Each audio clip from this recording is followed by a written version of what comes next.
Yako madam. Nzuri. How are you? I'm okay. Yeah, you can tell us your name. Just tell us. Begin by telling us your name. Yeah, I'm Edinah from Mukuru, Kwanjenga.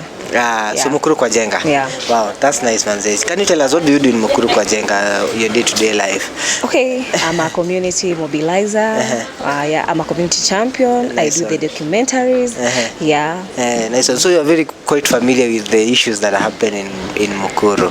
Yeah. So and you have been advocating for them. That's what I just we have been trying to advocate for these issues. We are going actually around the country, around the county, trying to say the issues that we have about the mental health issues and the climate change.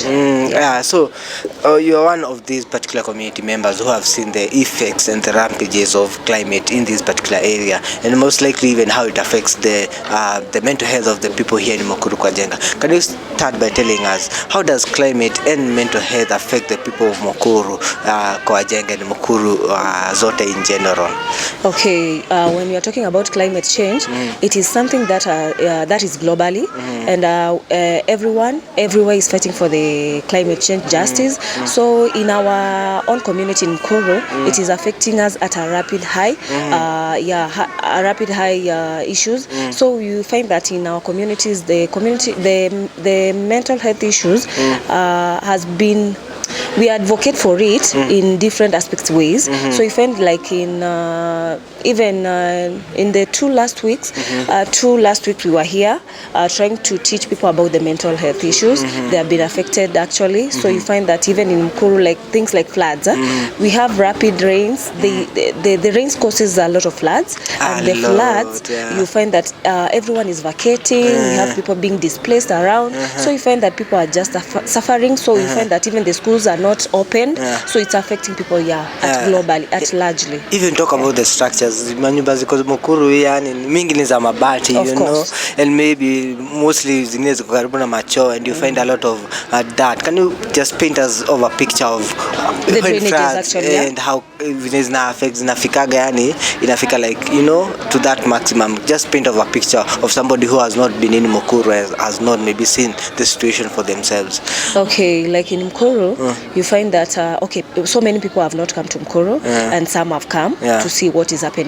So you find that even when there's let's say for example rains, so you find that when there's a lot of rains, it causes the floods, and you find that the drainages systems, they are not working. So you find that the water is overflowing, and you find that it's entering inside the houses, and you know our houses are built of iron sheets. So you find it's a challenging issue. So you find that people, we are even like some of us, we have to go and sit on the beds and put our things over the roofs so that we can survive. So you find that it's a big issue affecting us actually, and the kids do suffer a lot of these issues, and it's affecting most of our parents, most of our women, our men. Everyone is being affected by this mess. Actually saw a video of children who are waiting for their mother to come actually from work, and it had rained.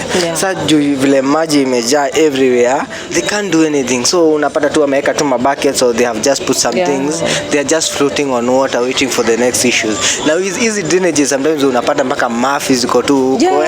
It's so pathetic. It's so pathetic. So can you tell us how, when you say that you have been talking to people in this particular community, umekuwa ukiongelesha kuhusu mental health na mambo ya climate change, what are some of these things ambazo umeona kwamba they don't understand about climate na mental health, and you would wish you as a climate mobilizer wangeweza kuelewa, or to be able to see it in that perspective?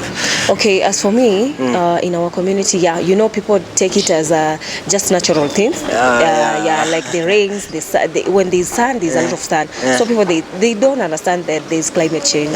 So for us, we are trying to go around, trying to communicate to our people, trying to give them knowledge on how these things are affecting them in their own way. So you find that in my community, we have been trying to mobilize our own people, trying to speak to them so that they can know the aspect of this climate change and how they can run for solutions, because we can't have a solution a long way solution, but we have these short-term solutions. So we are trying to work with them so that we can see if they can be of help, because if there's floods, you know, the Red Cross are there, the community people, they are there to help, but we have also to engage our community members and educate them on the issues of climate change, and also tell them that these things are there and it is natural disaster. So we have to keep them being for them to know and understand the issues that we have at hand right now. And because of this misunderstanding, they don't understand like this is a climate issue and everything. Sometimes unapata wengi hawajajipanga, hawajui jinsi za kuweza kujipanga, but it also takes a toll on them because mentally, because now huyu msee sasa nyumba yake imejaa maji, they don't know how to do. Can you tell us now, how does this now affect the whole community in general? How is our community affected by these particular floods? How does it, one particular individual who is affected by climate, it seems down to the whole community? Okay, you find that for example, if there is rain, it's an issue of whole community. So you find that if I'm affected, you are also affected, because you find that maybe I don't have somewhere to sleep. These people, they are suffering. So you find that when I come to your house or I go to someone's house to help me, the person also have issues to handle at hand. So you find that we don't have that sustainable message to these people, but we are trying to put them together and understand that there are issues we can relate to the climate change, and also they have to understand that this climate change is a rapid thing, and also when you are being affected, even let's say even fire, it's a natural disaster, right? But you find that when it comes to the whole community. So you find that we are displaced, we don't have anywhere to go. Even the government itself, it's trying to help us, but it can't help everyone. So we are trying to sustain what we have in the ground right now. Especially when even the floods came, there was a time that huku Mukuru there were a lot of floods na nyumba zilikuwa zinabomolewa even to the river banks. Can you give us of that scenario? Were you part of that scenario? Were you part of that, or were you there at that particular time, and how did you see those people being affected, those people in this particular area? How was their mental state after the houses were demolished? During the last season of floods, which we had recent, you find that people who are living along the rivers, their houses went with the waters. So you find that people were really affected. I was there and I was seeing everyone crying, everyone trying to help what they can. Even children were trying to go with the waters. So we had to go and help the ones which we could save. So you find that people really suffered, and we were trying to help them with the blankets. The Red Cross came through, they were trying to give them shelter, but you find that it was really hard for them to survive this situation. So when someone is being affected mentally, you find that even others, you find the distress they have is at high rate.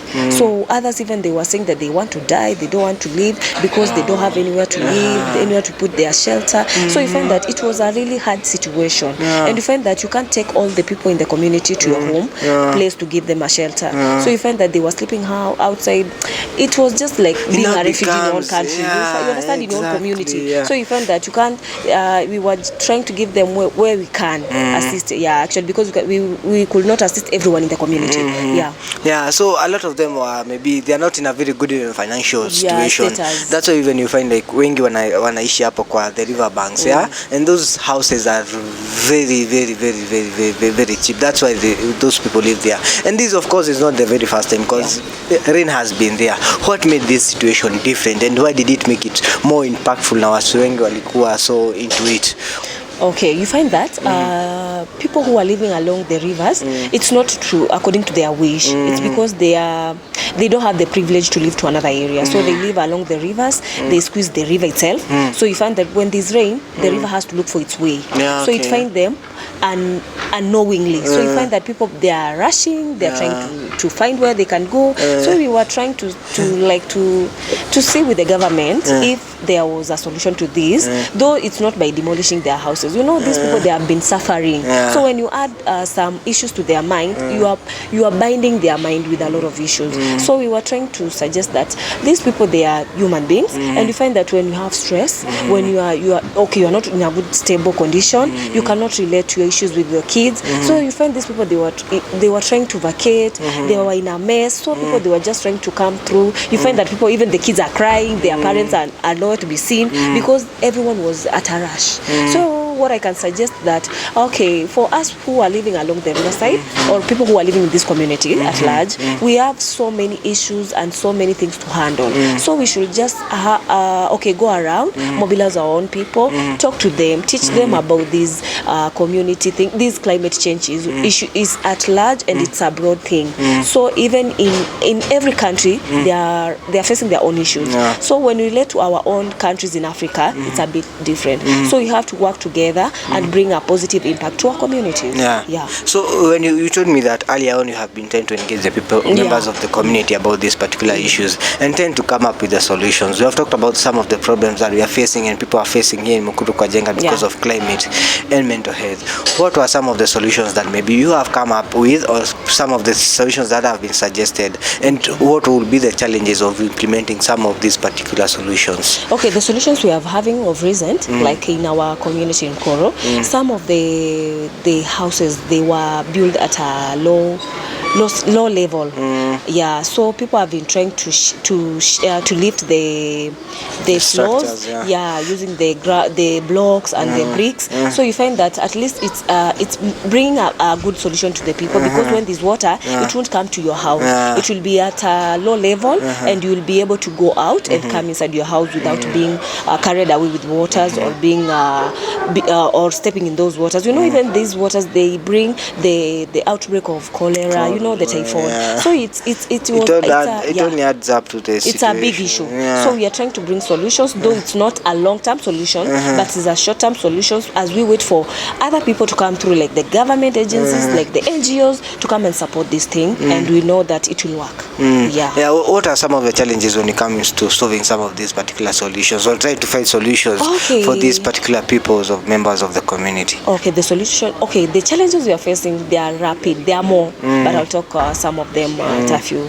So we have when I'm going around talking to my community members or my community leaders, you find that most of them, they cannot come to your solutions because they think that you are just trying to say something. But you find that when you're trying to speak to them, not everyone will agree with what you're saying. You find that other people, they disagree with what you're saying, and you find it's hard for you to put a solution to them. They want you to engage them, but they don't want to do what you want to tell them. So you find these community members, we have hard time talking to them. You find that people, even they ignore your idea, even they ignore your barazas. So you find that it's very hard to bring our community together at a stand for a solution. But we are trying to do that so that they can understand when I'm affected, you are affected, and these effects come to our own houses, and our own issues should be related to them. So what would be your call for action now as we come to a conclusion? My action for now is for us all to stand together, work together, so that we can see matters of climate change being advocated for. We have now, everyone is we are running for this climate change justice. We want our climate to come back to its condition, the normal system we had. So we need to bring ideas together. We need to bring these community members together, everyone, the stakeholders in our countries. We need to bring them together so that we can have a solution, and we can have a good country, good communities, good roads, sewer lines, so that we can work together as one. Thank you so much. Thank you for talking to us. Welcome. Asante sana. Nice one.